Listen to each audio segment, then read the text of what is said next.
Bonjour les amis, je suis avec Tania Fileva et Tano Pasqualino. Bonjour Tania. Bonjour Audrey. Bonjour Tano. Bonjour Audrey, bonjour à tous. Bonjour à vous. Alors ils ont eu la gentillesse de m'inviter chez eux, je peux dire qu'on est chez vous. Et on va parler du film Tamara. On va faire un petit podcast de chacun. Je me dis finalement c'est bien de parler de Tano et de Tania de manière séparée. Eh bien je propose qu'on se sépare et on se retrouve dans quelques instants l'un et l'autre. Je vais interviewer chacun. Merci, à tout à l'heure. À tantôt.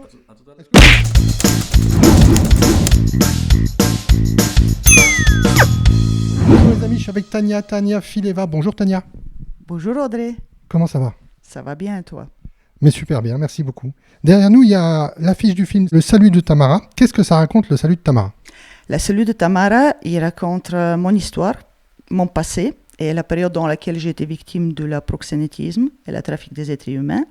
Aussi, il raconte l'histoire à toutes les filles que j'ai connues dans le milieu de la prostitution.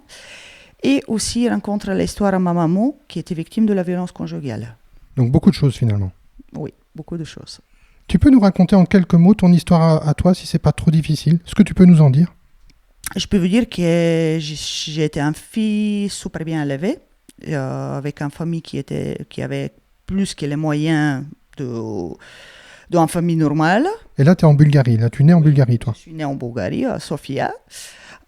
Puis j'ai perdu mon papa quand j'avais l'âge à 11 ans. Et ça, c'était vraiment le choc pour moi et pour ma maman, parce que c'était lui qui était la tête de la famille, c'est lui qui faisait tout pour nous. Depuis là, ma maman, elle est tombée dans les boissons, elle est devenue alcoolique. Elle a rencontré un pervers narcissique manipulateur qui l'a frappée, elle était harcelée, on a vécu pas mal de choses. Moi, je faisais mes études secondaires parce que mon rêve, j'étais dans un lycée allemand privé, mon rêve, c'était de faire l'université en Allemagne. Et à la fin de mes études secondaires, je ne pouvais plus vivre dans la situation qui était à la maison, avec toutes ces violences, avec toutes ces bagarres, l'alcool et tout. Et je voulais partir. Et là, j'ai rencontré la mauvaise personne dans le mauvais temps, qui a utilisé cette faiblesse de moi.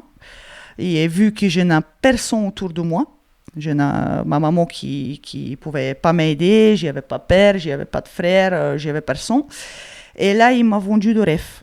Il m'a dit, OK, tu vas aller en Allemagne, tu vas faire l'université, on peut gagner assez vite l'argent, on peut faire une maison, on peut se marier, on peut voir la vie des rêves. En faisant il m'a dit que je dois faire le métier de la prostitution. Donc tu pars en sachant que tu vas faire de la prostitution. Là, tu es décidé, mais le problème, c'est que ça ne va pas se passer comme il te l'a dit. Non, tout à fait. En fait, il faut savoir qu'en Bulgarie, il m'a rencontré avec beaucoup de ses amis et avec leurs copines. Et tout ce qu'ils ont expliqué, tout était bien. Mais quand on n'est pas dedans, on ne sait pas de quoi il s'agit. Alors, on est parti sur... je suis rentrée dans le milieu. Déjà, le contact avec les personnes quand tu travailles, je ne pensais pas que ça va être si difficile que ça. Aussi, là, je tombais dans l'enfer parce que je n'ai jamais touché un seul euro de ça. Qu'est-ce que j'ai gagné? Là, il a commencé de me frapper. Il y a eu la violence. Il prenait tout qu'est-ce que je gagne. Il y avait des crises de jalousie. Plusieurs fois, j'ai été avec des coups et blessures graves, avec beaucoup de problèmes. Et là, c'était trop tard. Là, il n'y avait pas retour en arrière parce qu'il a menacé à ma maman, il a menacé à ma famille et je n'avais pas une solution. Mais à un moment, vous arrivez en Belgique et là, tu entreaperçois une solution. Il y a un voyage avant la Belgique, il y a quelque chose qui se passe. On était en Allemagne, on était en Grèce. En Grèce, j'ai été vendue à la prix de 4 000 € pour un contrat de 12 ans. Alors, je ne pouvais pas partir parce que je n'avais pas de papier. Ils ont pris mes papiers et j'avais très, très peur de la patron qui était en Grèce parce que quand tu es dans cette île, ils peuvent, entre guillemets, couper ta tête et te jeter dans la mer et plus personne ne sait où tu es. Oui, on arrivait en Belgique parce qu'ils voulaient toujours venir en Belgique. Et là, j'ai rencontré un fille bulgare qui m'a aidé énormément. Il m'a ouvert les yeux pour beaucoup de choses. Ici, la police réagit autrement parce qu'il faut savoir qu'en Bulgarie, la police travaille avec les macros. Alors, on ne peut pas faire quelque chose. Et là, j'ai pris le courage parce qu'en fait, J'ai été dans un état dans lequel, soit je l'ai été tué, soit j'ai été me suicider. Je ne pouvais plus. Alors j'ai dit non. Que ça se passe, qu'est-ce que ça se passe? Alors j'étais allée à la police fédérale et j'ai porté la première plainte. Mais avant ça, je l'étais ramené en Bulgarie. Tu es retourné en Bulgarie? J'ai envoyé lui en Bulgarie, comme ça j'avais le temps de réagir. Et là, tu as pu retrouver ta liberté. Tout à fait. Et de là, tu as rencontré la personne qu'on va rencontrer après nous, Tano Pascalino, parce que vous êtes ensemble et vous formez un super couple. Voilà, ça, c'est mon avis à moi, hein, ça n'a rien d'officiel. Mais je tenais à vous le dire quand même, vous êtes extrêmement touchant sur les réseaux. Et en rencontrant Tano, quelle est l'idée, comment est né ce projet, Le Salut de Tamara? En fait, je voulais toujours écrire un livre et raconter cette histoire en anonyme parce qu'il faut savoir qu'avant que je raconte il y a quand même 5-6 ans qu'ils ont passé dans ma vie. Je devais me reconstruire, je devais commencer un travail. Mais en Belgique, c'est très compliqué pour une fille comme moi qui était dans le milieu de la prostitution de trouver un travail parce que dans ton CV, malheureusement, si tu mets que tu étais dans la prostitution, il n'y en a pas beaucoup de patrons qui vont accepter ça. Alors, j'ai eu la chance de me reconstruire, j'ai fait des formations, je suis devenue personal trainer, coach sportif. Et je voulais toujours rencontrer cette histoire parce que j'avais marre de mentir. J'avais un boule dans la gorge quand les gens me disent « Oui, et t'as fait quoi par avant ?» De dire que tu étais barmaid, serveuse ou quoi que ce soit, j'avais marre. Et aussi, je voulais faire une prévention. Je voulais parler, je voulais expliquer comment ça se passe. Je voulais protéger les gens enfants, les gens filles, les gens garçons, et donner courage à toutes les femmes qui sont victimes de ces sortir. Alors quand je rencontrais Tano, je savais que lui était dans le cinéma, il faisait des films, des cours de long métrage. Je n'ai pas tardé de lui dire la vérité, pas pour faire le film, pour lui dire la vérité parce qu'il doit savoir qu'est-ce qui s'est passé. Tu voulais une relation saine, quoi, simplement. Tout à fait. Et de là, je dis, écoute, vu que tu fais du cinéma, pourquoi pas mettre tout ça sur une image? Et là, le projet La Cellule de Tamara était né. Quel est pour toi l'espoir que fait naître ce film? Est-ce que ce film peut servir à d'autres personnes? Je suis sûre. Je suis convaincue parce que je fais vraiment très, très attention, vu que j'ai quand même aussi des formations dans le mental et tout ça. Je voulais passer des messages qui vont être compris. Moi, je me souviens que quand j'avais l'âge à 4 ans, j'ai regardé un film par rapport à la drogue. Et ce film-là, il m'a marqué tellement que je n'ai jamais touché à cette affaire. Alors je me dis, avec le Salut de Tamara, arriver de toucher et de mettre dans la tête à ces gens un fond le danger pour qu'ils n'arrivent pas d'être manipulés ou tomber dans les pièges, pour nous, ça va être une réussite. Et aussi de donner le courage, parce que oui, aujourd'hui, moi, je suis m'en sortie, à les autres femmes de parler, de dire qu'est-ce que c'est, et surtout passer un message à la société, de ne pas être petit, de ne pas juger, d'être un petit peu plus ouvert d'esprit, de comprendre les autres, ne pas dire oui, elle était une prostituée, elle s'est prostituée. Non, chaque femme qui était dans ce métier avait une raison pour laquelle elle était dedans. Tu as encore des amis qui sont malheureusement dans le circuit de la prostitution?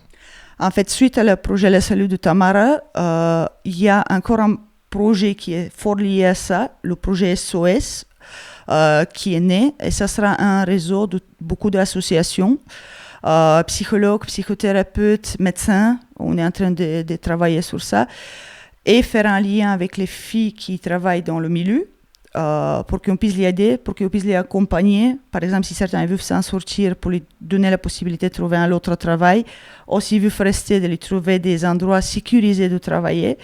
Et aussi un réseau qui sera pour les femmes aussi dans la violence conjugale. Alors oui, j'ai des contacts et je vais garder toujours contact avec les filles dans le milieu, comme avec la police à Bruxelles et tout ça, parce que notre but, c'est de lui aider. Tania, tu me disais en préparant l'interview que finalement, il y a des personnes qui ont carrément revécu ce qu'elles avaient vécu par le passé. Tout à fait. En fait, il faut savoir que dans le Salut de Tamara, il y a quelques personnages qui, comme moi, qui on n'a pas joué. On n'a pas fait les acteurs, on a revu nos passés parce qu'il y a des gens qui étaient liés dans la violence conjugale quand ils étaient petits, il y a des gens qui étaient liés dans le proxénétisme aussi. La raison pour laquelle j'ai accepté que ces personnes-là ils participent dans le projet, c'est que je sais qu'aujourd'hui ils n'ont plus rien à voir, ils ont fait un énorme travail sur eux. Déjà de un, ça donne la touche à réel sur le projet et aussi c'est un genre de thérapie pour nous tous parce qu'on revit les choses et quand tu t'es mis tête à tête avec quelqu'un qui est de le côté opposé, là tu vois dans certaines scènes qu'il y avait des larmes, il y avait de tristesse, il y avait des moments dans lesquels après une scène on a resté une semaine KO au lit parce qu'on sent cette émotion et je pense que ça, c'est la touche vraiment finale de le film qui donnera vraiment l'effet réel sur le film. Donc, quelque part, est-ce qu'on peut dire que ce film, c'est aussi une thérapie pour toi et pour quelques personnes ? Tout à fait. C'est une thérapie de revivre ça et surtout quand on sait pourquoi on le fait. Pour passer ce message et c'est plusieurs messages et faire cette prévention. Tania, je pense que tu voulais encore nous dire un petit quelque chose.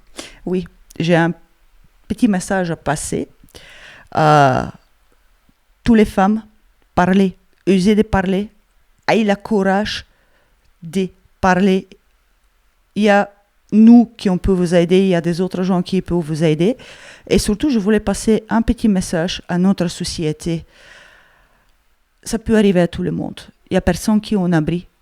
Alors, au lieu de critiquer, au lieu d'être méchant, plutôt prenez cette opportunité de parler à vos enfants, de parler à vos sœurs, de comprendre et de trouver votre humanité. Tania Fileva, un grand merci. Merci à toi, Audrey. Bonjour les amis, je suis avec Tano Pasqualino. Bonjour Tano. Bonjour Audrey, bonjour à tous. Tano, j'avais envie de te rencontrer, ça fait longtemps, parce que tu me poses plein de questions. En fait, moi, quand je vois tes publications, je me dis, Tano, il n'arrête pas. Mais là, au jour d'aujourd'hui, on va parler un tout petit peu du salut de Tamara. Pourquoi un petit peu ? Parce que Tania en a déjà parlé, ta compagne. Et je voulais savoir un petit peu quel était ton apport à toi dans le film. Eh bien, mon apport, voilà, j'ai amené mon expérience en tant que réalisateur, en tant qu'acteur aussi. Et ici, on a réalisé ensemble avec Tania, donc. Elle n'avait jamais réalisé avant, elle n'a jamais joué comme actrice avant. Et franchement, pour une première, elle s'est débrouillée comme un chef. Elle a l'œil du réalisateur. Je le dis en tant que réalisateur, en tant qu'acteur, elle a l'œil du réalisateur. Moi, je n'aurais pas fait mieux. J'ai fait beaucoup de courts-métrages, j'ai fait des longs-métrages. Au tout début, j'étais zéro, je le dis moi-même. J'ai évolué avec le temps.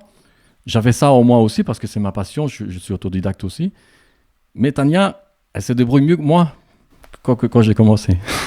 Est-ce que c'est la première fois que tu racontes une histoire vraie ? C'est la première fois que je fais un film basé sur des faits réels, oui. Est-ce que c'est plus difficile ? Non, c'est pas plus difficile, c'est plus prenant, on va dire. On le fait avec plus... on a plus d'émotions, on va dire, oui, peut-être, oui. Est-ce que malgré tout, c'est un film d'action ? Il y a un tout petit peu d'action, je dis la vérité. Oh, Tano J'ai insisté pour mettre une petite touche d'action. Allez, Tano, il y en a beaucoup de l'action. Parce que j'adore l'action, voilà. J'aime le cinéma en général, bien sûr, mais bon, l'action, ça a été mon coup de cœur depuis tout petit, quoi. J'ai adoré les films d'action, c'est vrai. Bah c'est super, tu m'introduis ça très bien. Donc justement, depuis quand tu as envie de faire du cinéma ? Depuis l'âge de 8-9 ans, on va dire, quand j'ai vu Bruce Lee à la télévision. Et puis Jean-Claude Van Damme au cinéma, Stallone, etc. Robert De Niro, Al Pacino, ce sont des grands du cinéma qui m'ont donné envie de faire du cinéma, d'être acteur au départ. Ensuite, je suis devenu réalisateur parce que le cinéma, c'est un monde très difficile, on peut le dire. Et je me suis dit que j'avais engagé une fois un réalisateur pour faire un de mes courts-métrages. Je n'aimais pas du tout. Je me suis dit que je vais faire mieux que lui. Et c'est de là que j'ai commencé à être réalisateur. Tu as réalisé combien de films jusqu'à présent ? J'ai réalisé une 50aine de courts-métrages, des courts et des moyens, on va dire, tout confondu. Et des longs-métrages, ça va faire mon 4e ici. Mais c'est surtout des films d'action quand même. Beaucoup de films d'action. Il y a aussi des dramatiques. Il y a aussi de la comédie aussi. J'aime bien la comédie aussi. J'aime bien la comédie-action. Mélanger les deux, c'est très bien. Mais le plus, c'est de l'action. Ouais. Est-ce qu'on peut dire que c'est ta raison de vivre ? C'est ma raison de vivre. C'est ma drogue, le cinéma. À côté, on peut savoir ce que tu fais dans la vie réelle ? Je suis tourneur numérique dans une entreprise où on produit des armes, malheureusement, je vais dire. Bon, il n'y a pas de honte. Hein. Ça sert aussi à faire la paix. Hein. Il faut aussi des armes pour se défendre, bien sûr. Voilà. Tano, comment tu te vois dans le futur ? Comment tu te vois dans quelques années ? J'aimerais bien ne faire que acteur, vivre de ça. Réalisateur aussi, parce que j'aime bien aussi, donc j'aime bien faire les deux. Mais mon rêve depuis toujours être acteur avant réalisateur. Mais j'adore faire les deux, de toute façon. Tano, est-ce que tu as l'impression de passer un message ? Est-ce qu'il y a quand même quelque chose derrière tout ça, derrière le film qui est de l'image, mais derrière tout ça, il y a une équipe, derrière tout ça, et justement, on n'en a peut-être pas reparlé avec le Salut de Tamara, mais moi je sais que tu as insisté beaucoup pour que tout le monde, un maximum de personnes soient présents sur l'affiche, et ça, franchement, bravo, parce que je connais très peu de réalisateurs amateurs ou professionnels qui le font, donc, enfin, je tenais à te... C'est aussi pour ça que je suis là, parce que tu m'as touché avec ces demandes-là. Et donc, est-ce qu'il y a un message que tu passes derrière ces films, malgré le fait que ça soit, par exemple, de l'action? Oui, il y a le message, bien sûr, pour protéger les jeunes filles de ne pas tomber dans le piège de la prostitution. Ça, c'est pour Tamara. Mais de ta manière générale, est-ce qu'il n'y a pas une sorte de partage? Moi, j'ai l'impression Oui. de ressentir ça. Moi, j'adore le cinéma, j'adore partager ma passion aux gens. Et tous les gens qui viennent tourner avec moi, ils prennent cette drogue aussi, on va dire. Beaucoup de gens prennent cette drogue. Et moi, j'adore. Et j'ai toujours mis les gens en avant. Moi, c'est vrai que j'aime bien avoir le rôle principal dans la plupart de mes films, mais je mets toujours les gens en avant aussi. Même un simple figurant, je vais le mettre en avant. Je lui ai promis qu'il sera en image, il sera en image, je ne le couperai pas au montage. Ça, c'est une chose que je n'aime pas faire. Je n'aime pas faire venir les gens pour rien dans mes tournages. Je vais les mettre à l'image, je vais les mettre en avant. Bah, tu es vraiment un chouette gars, Tano. Merci beaucoup. Merci beaucoup. Vous vouliez passer encore un petit message. Alors, on a déjà passé beaucoup de messages dans le podcast, mais c'est pas grave.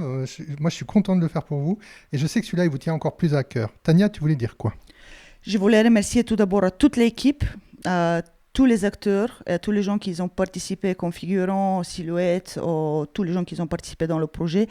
Mais surtout, je voulais remercier à tous nos collaborateurs.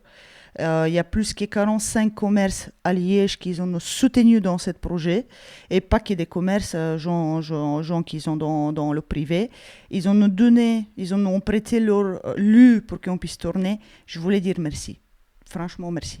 Tano, tu voulais encore ajouter quelque chose ou Tania a déjà tout dit? Oui, je remercie aussi tous nos collaborateurs. Sans eux, on n'aura pas su faire le film parce qu'on avait un très petit budget, il faut dire ce qui est. Donc, avec le peu qu'on a, on a fait grand. Je vous invite tous au cinéma. Merci beaucoup.